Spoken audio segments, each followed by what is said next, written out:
Congratulations, mate. Thank you very much. Yeah. You made it. Talk me through it, mate. What was the climb like? Is it what you expected? It was actually harder than I thought, which sounds very, what's the word, arrogant maybe perhaps in a way, but no, it was very difficult, and we climbed in very difficult conditions.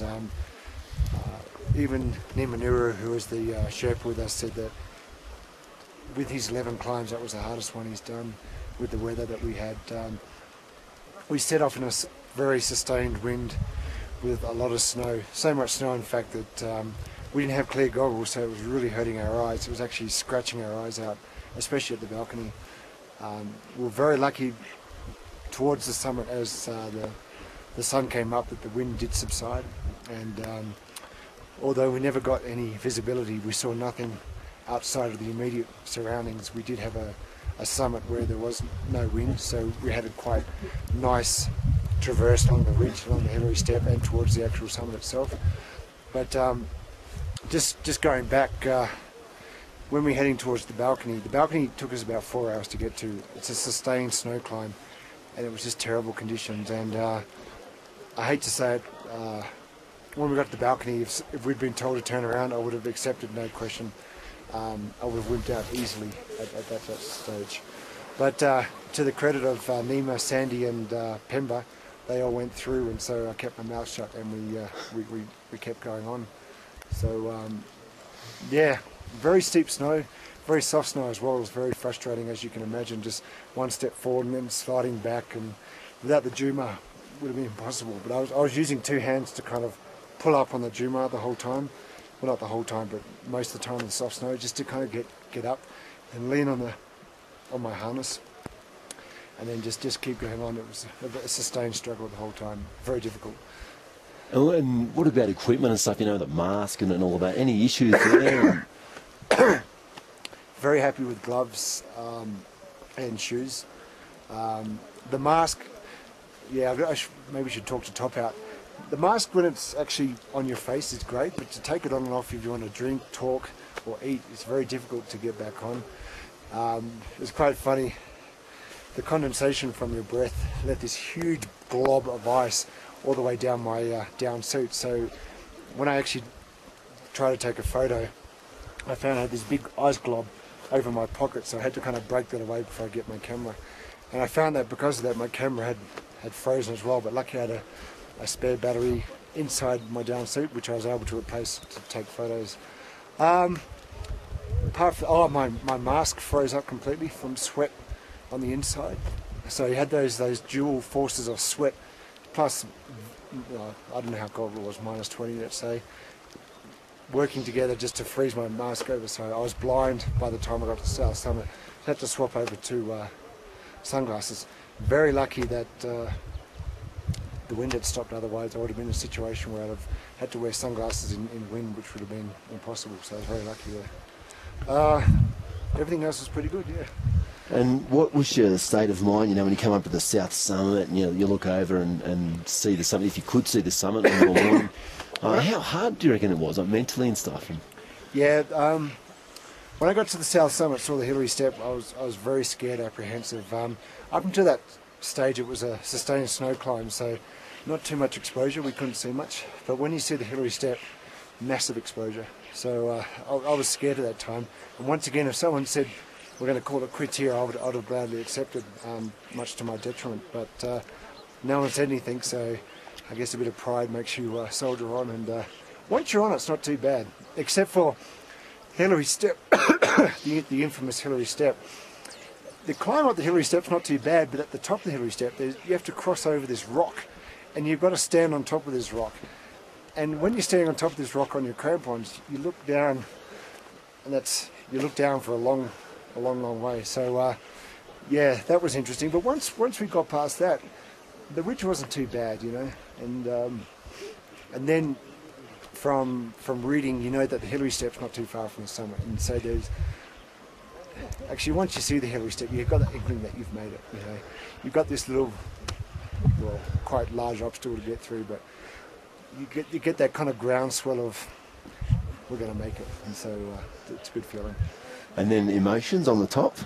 I'd love to say I was ecstatic, and I was happy, but also incredibly drained as well.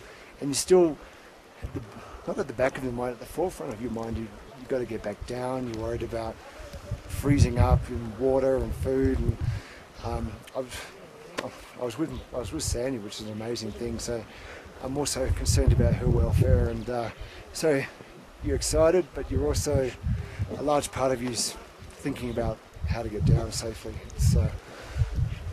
It's not a climb until you're back down at base camp, so you've got to think of those things as well. And yeah, it was great.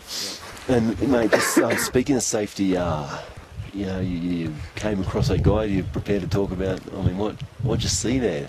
Yeah, I don't know. It's probably about 3 o'clock in the morning. I came across an American guy who, to me, looked like he'd just given up. He was extremely iced over. His oxygen mask had all frozen over, and I just felt there was a David Sharp situation happening where people were bypassing him and no one was helping him. He'd become extremely apathetic, and I assumed that was due to the hypothermia that was setting in. I've always felt there's much more nobility in helping someone than summiting Everest, so I cleared out his mask and started to try and find, via radio with my Sherpa, his guides. When I couldn't do that, because I didn't know the frequency for his particular company, I realised I had to help him go down, and he accepted the fact that he had to go down, and he was quite grateful for me helping him. Luckily for me, and for him as well, sorry, his guide realised that he'd dropped back from the group and came back down and found him, and was able to take him back down to Camp 4. The South Col, so I was able to resume my summit attempt. And Mike from AC, what's the news? Mike Herbert from Altitude Junkies, unfortunately, I've just been told, got high altitude cerebral edema at 8,700 metres. He, like myself, this is his second attempt, so he's currently in hospital in Kathmandu undergoing tests. I've heard conflicting reports about his health at the moment, so I can't really mention that at the moment, but yeah, apparently in a very serious situation. And to the credit of the guiding companies here, I believe 3 or 4 different guiding companies helped in his rescue, which is one of the great things about the south side of Everest. Not that I've been in the north, but people do come here together to help people down the mountain. There's a lot of camaraderie here from people working together for quite a few years, so they managed to get him down, and he's in hospital in Kathmandu, so we'll see him in a couple of days. And just while I zoom up here, mate, Yeah. What's next for Brad Jackson? I'm not too sure. Maybe Pete Wells and I will go to try G1 and G2 in 2012. Kantengri's on the horizon, maybe Denali. Yeah, there's quite a few things. There might be a family on the way as well. My dear wife Sandy has her way, so yeah, we shall see. I'd just also like to add as well, Nimanuru and Pemba Tenzing were the reasons we got to the summit. They're incredible. We're just mice in the face of these amazing guys who are so strong and so resourceful and adaptable, and just incredible people in the mountains. And yeah, we're just minnows in the face of them. They really do help us get up there. They don't help us, they're absolute 100%, what's the word I'm looking for? Indispensable, I guess, to get up the mountain, so I definitely have to thank them. So just wrapping up, mate, final emotions on, you know, setting out to do this massive thing and achieving it now, packing up base camp and leaving. Yeah, as I've mentioned before, I love it here. You know, it's an amazing part of the world, amazing people, and it saddens me sometimes that some people don't appreciate it. They just come here just to tick a mountain off, whereas it's so much more than that. It's just an amazing part of the world, and anyone who lives in a Western society should come here just to kind of feel a different pace of life. And so, very sad to leave, but we got things to do, and I've got to find a job.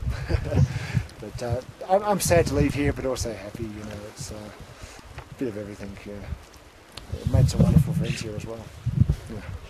Congratulations, mate. Thank you.